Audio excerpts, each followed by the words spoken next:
Temperatures are plummeting and the festive season is upon us. We've also reached the halfway point of the Lowland League season. So how are Gretna faring? Well, sitting on 16 points, that's a whole 4 points more than in the entirety of last season.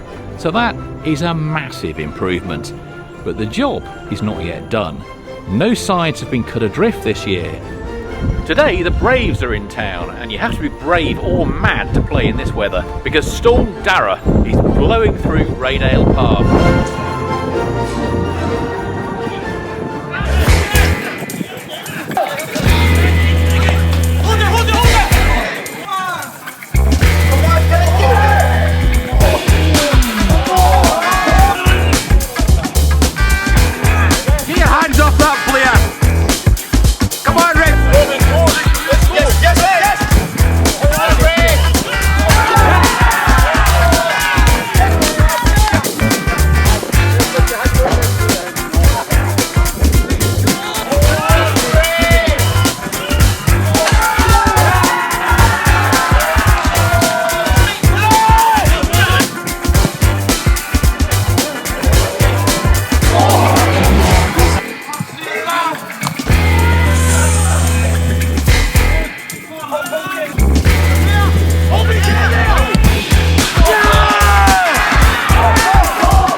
In the end, a valuable point from a game that became very heated and spicy.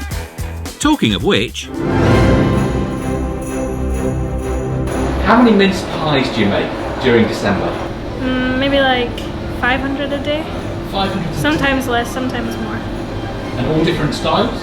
Yeah, we do these ones which are just the normal pastry, and then we do Christmas ones which have a star on.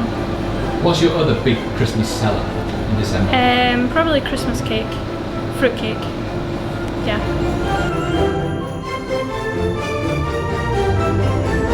What time do you start baking in the morning? We start from about 9 o'clock last night and bake all the way through the day. They're still baking just now, and it is 9:30. Yeah. You don't get much sleep? No, I do, but not everyone else.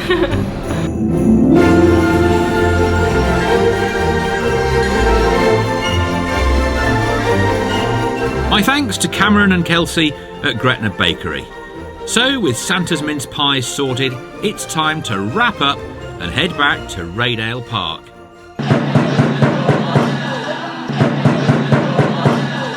Gretna's second home game in 4 days is a big one. Cumbernauld Colts, the visitors, are currently bottom of the league and fresh from a 6-0 home defeat on Saturday. So Gretna are strong favourites to take 3 points tonight. Can they deliver?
boys, eh?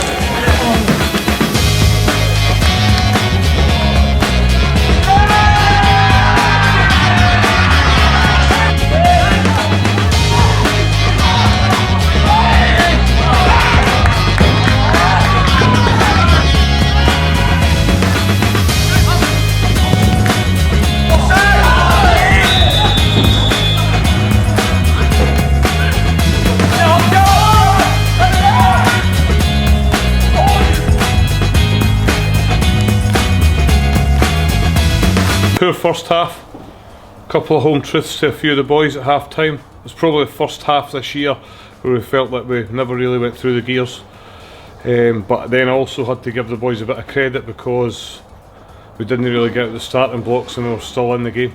You know, we could easily have been out of the game. So poor first half. Second half I thought we started it really well. Thought Robbie Iveson was a real driving force in the middle in the second half, having had a bit of a shaky first half.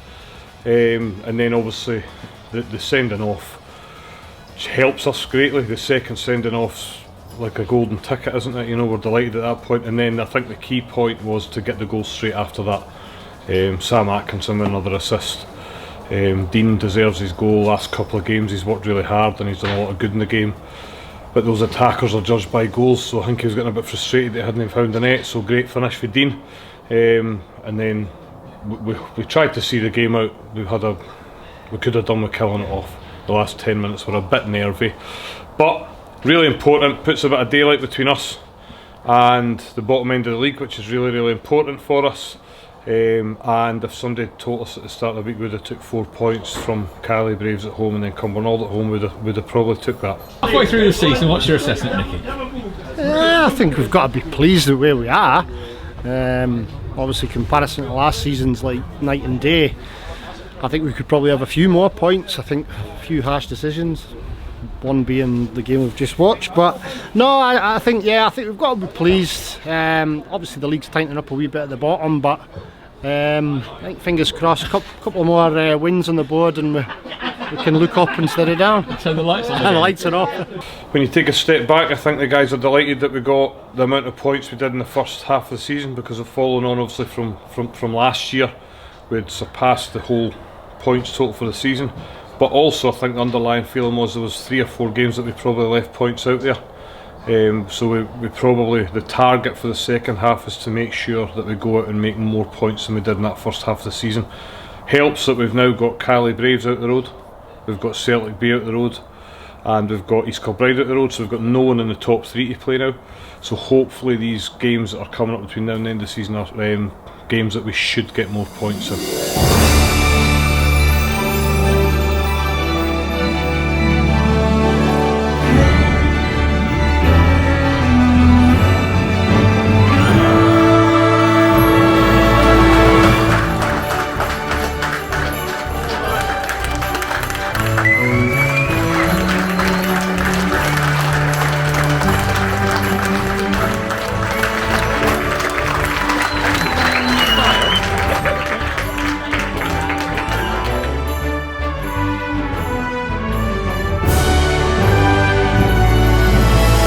Okay, so we've had the mince pies, we've had the party, and it's now on to the final league game before Christmas, the Border Derby at Gala Shields.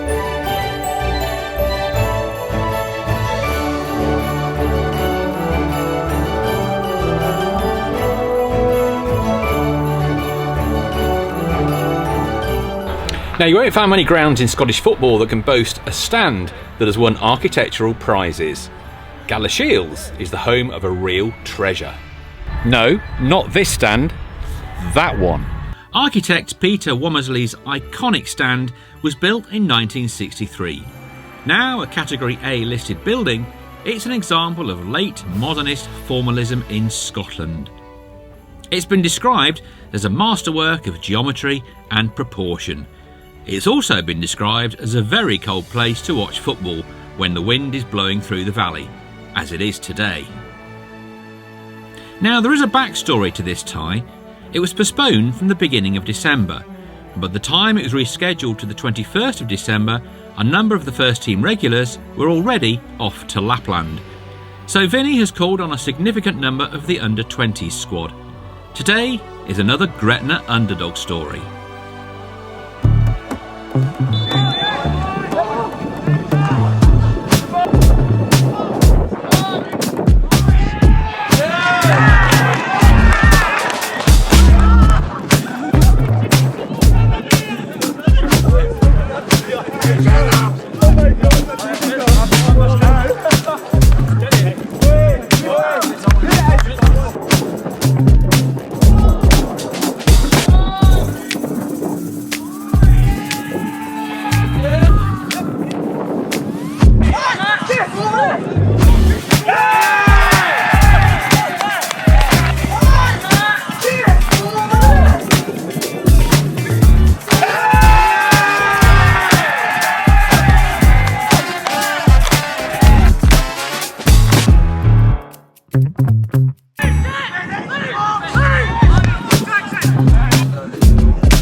Kevin, what's that performance going to mean to the team going into Christmas? It means Monday off training as a wee reward.